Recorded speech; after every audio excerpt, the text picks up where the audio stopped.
thought I'd give you a look at the two bows that I shoot for a lot of my training, my target, and my tack.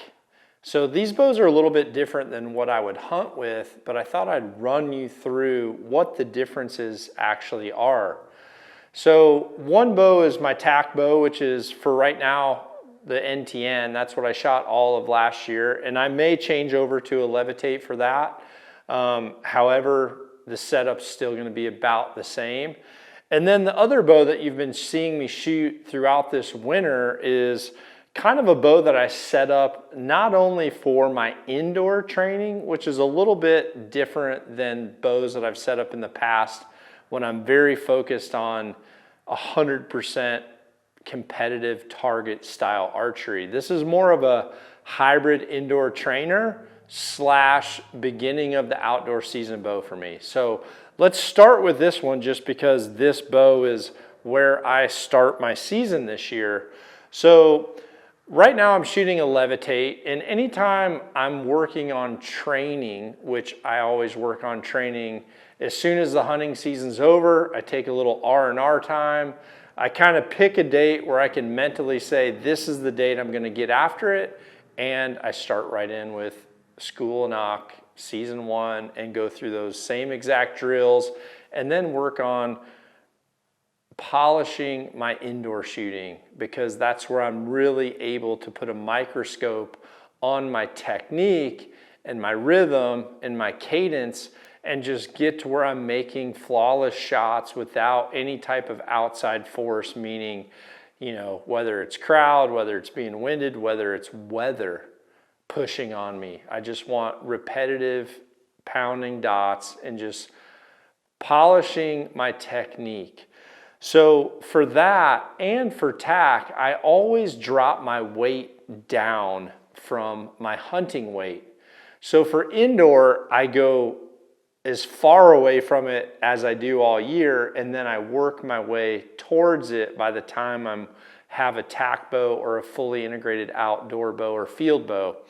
So once I'm indoors, I'm gonna shoot somewhere in the high 50s or low 60s for poundage, because I want to be able to focus on being able to get reps in again, which coming off hunting season, yeah, I might shoot 20 or 30 arrows maybe at a camp, but I'm mainly there just to check my marks and feel like I'm ready to go. I'm not there to train. The off season is when I train. So for this indoor bow, I've got lower weight, and because I have lower weight, I do have to shoot a little bit different arrow. So the arrow that I'm shooting is an FMJ, and the reason I choose the full metal jacket is because they're just easier to pull, and especially shooting close, penetration is going to be pretty high. So I just find for wear and tear on myself, having an FMJ or an aluminum sleeve outer just doesn't burn into the target like a carbon arrow. Now, I'm not shooting a lighted nock. I have a standard nock, and mainly because, again, it's reps, and I don't want to have, you know, a nock that I'm worried about lighting up sometimes and not the others. It gets a little bit distracting in the target. I do have a longer style vane because I want to stabilize this arrow as fast as possible for indoor training. And I really want to be able to shoot tight groups close. So I want that arrow to be spinning fast. I want it to stabilize fast and, you know, hit that target. Now, because I'm not really worried about wind drift or kinetic energy, in these particular arrows that I actually have a lighter aluminum insert in there and a 100 grain screw-in point. So this just allows me to have an arrow that's not ramming all the way through my targets all winter long. I'm not beating my targets to death, just like I'm not beating myself to death by shooting higher poundage, and I'm able to just train. So for my bow, there's a few things that are a little bit different. You know, first, let's just start out with my Peep Site is a little bit smaller because I want to be able to really focus on the smaller housing. Now, right now, I'm shooting this UV scope that we have, And I honestly have a 2-power lens in there right now as well, which really helps me on aiming for those indoor spots. Now I'm still shooting my normal sight that I would always have, but one thing that you'll see on my setups, I do have a Mantis. So the Mantis is a training device, which you can look up, that actually plots your movement on target and your time on target and your shot activation. So it's another thing that I can break down in my technique, but I do have that on my bow. Now when it comes to the arrow rest, I still prefer the Elevate for my target type stuff because it gives me the option of either going with a whale tail, which I'm doing now, or if I went to a micro diameter shaft for true outdoor field or target and went with like an X10 arrow or a Pro Tour, then I would go down to a launcher blade, which I can do with an Elevate. I can convert it either way. Now the other thing I do is I do put a little bit more weight on the front of my bow, just because I'm shooting a little bit less physical weight and holding weight. I do add a little bit of mass weight. Now for me, adding this mass weight really isn't that much different than my hunting bow because my hunting bow has a quiver on it full of arrows. However, I do add a side rod just because I really focus on my level a lot and how my bow is canting. That's a part of my practice that I implement. So I do use a side rod, and I like how a side rod feels when I'm shooting target, and it really helps me with my left and right countering for the weight of the sight and the rest being on this side of the bow. However, with my hunting bow, I have a quiver. I personally hate hunting with a side rod for hunting because it gets in the way of everything, and it's a pain in the blinds and it's a pain in the trees. So I don't have this on my hunting setups. Again, I'm right at 60 pounds, maybe a little bit less. I didn't really measure it. And I also personally lengthen my draw length a little bit when I shoot target and I'm in t-shirts and pants and I'm not bulked up in clothes and have a tree harness that's shrugging me up and everything. So this bow is actually about a 1/2 inch longer in draw length than what one of my hunting bows would be. But one of the things that's important about using that lower weight is just being able to shoot more, but more importantly, one thing that I implement into my training is learning to not force a shot and sometimes recognizing that my best shot is a shot that I've let down.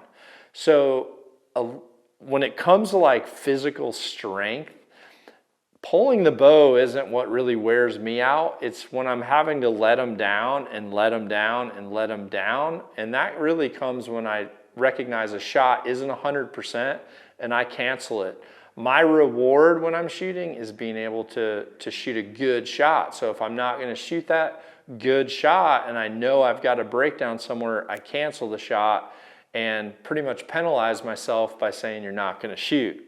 So that lower poundage just allows me to do that. Now for indoor setups in the past, I have used a longer fletching in the past.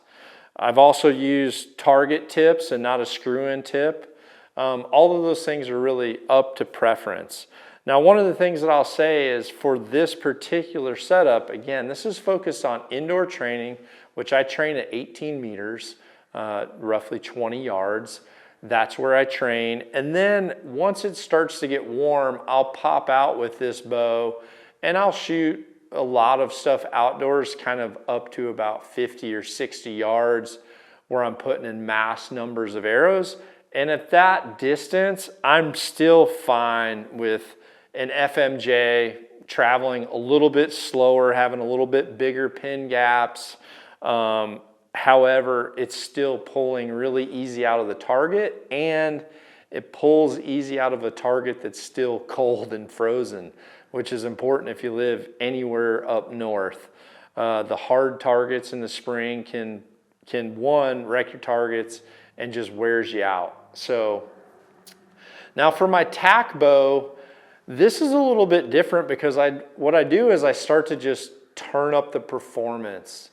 And I recognize it's kind of like, having that big old beefy Cadillac Cruiser that's just going down the road versus getting something that's got a little bit more speed behind it and a little bit more power. So as I move towards tack and tack training or tack prep or outdoor field archery, I'll bump my poundage up so I get closer to where I would hunt with. Last year I ended up shooting at about 66 pounds for those first tack events, and then just stayed with that weight until the end of July, and then went from there to my hunting bows, which started at 75 and ended at 80. So I take myself back, work myself forward. This particular bow was the NTN. I still do love shooting aluminum bows, and I also shot an embark last year at Tax too. On one day I shot an embark, the other days I shot this bow. So it's a little bit higher in poundage. My draw length is still 31, not 30 and a half. I did stay with an elevate rest on this.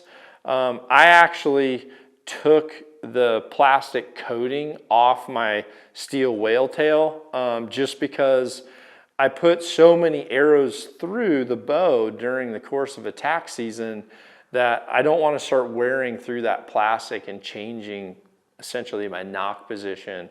So I actually remove the plastic off that and just shoot straight off the steel. So whenever you're watching me shoot a tack video, you probably hear my arrow drawing back, and that's because it's drawing on a straight steel launcher. But again, steel doesn't wear out like that plastic coating does, so that's why I do that.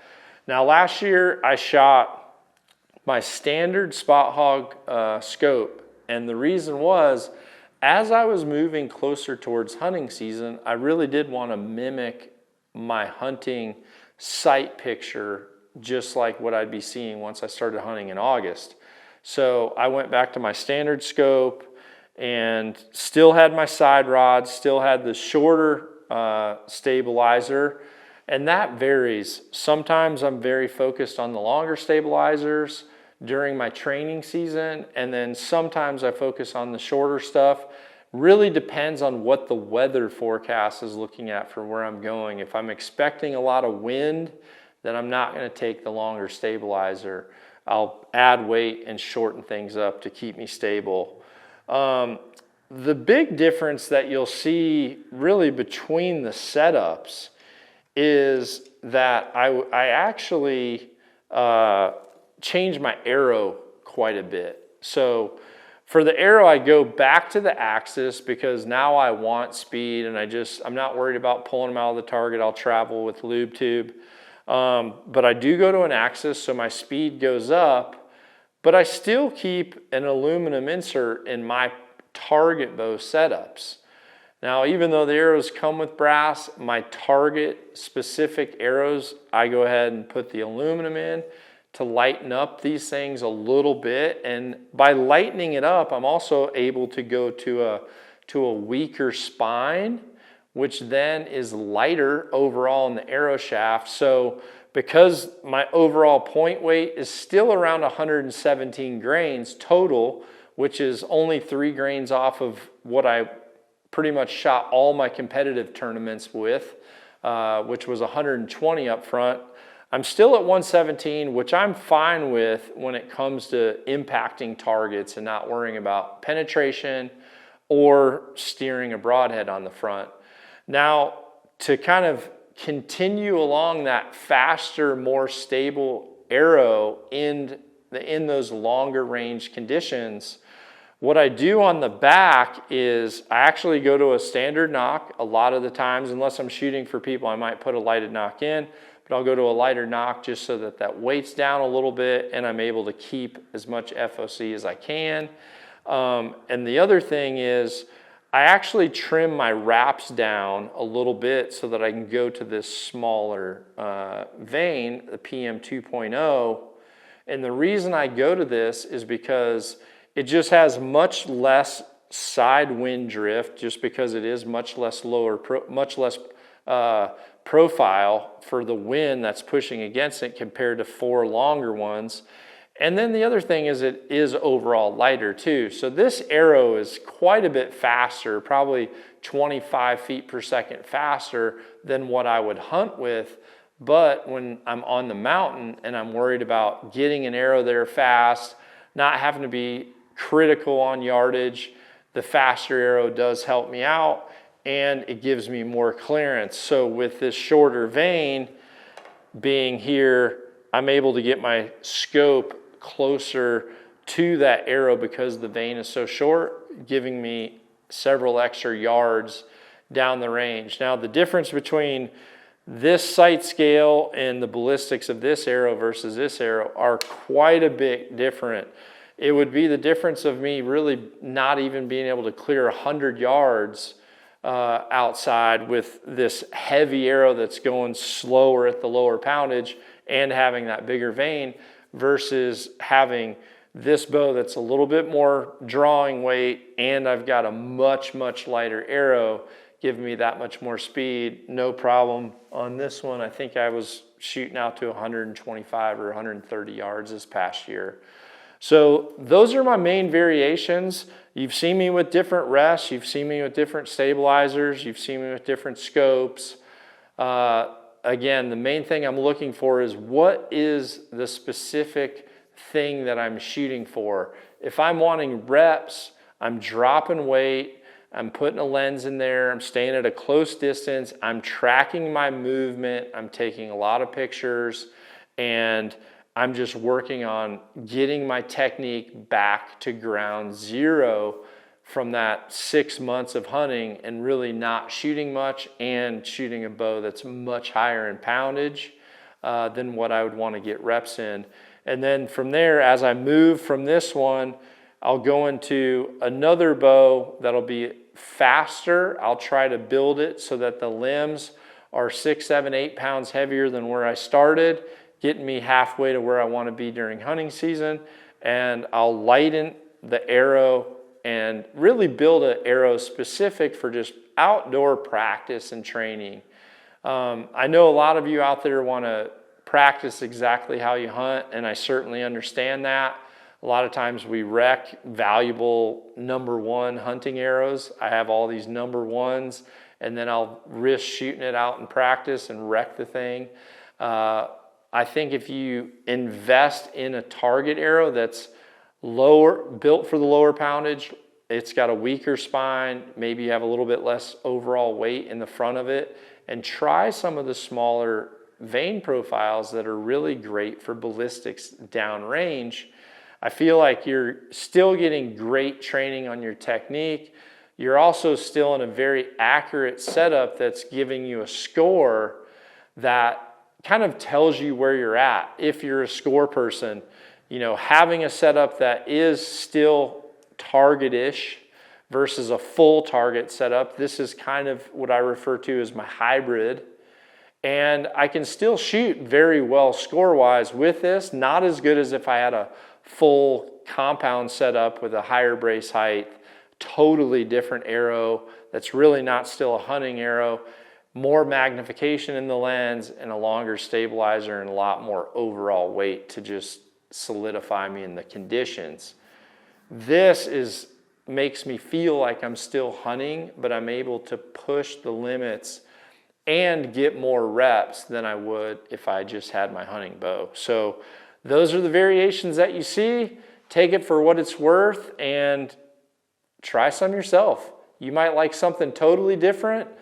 Otherwise, you might be on the same page and really enjoy polishing, stretching it out, being ready for the hunting season.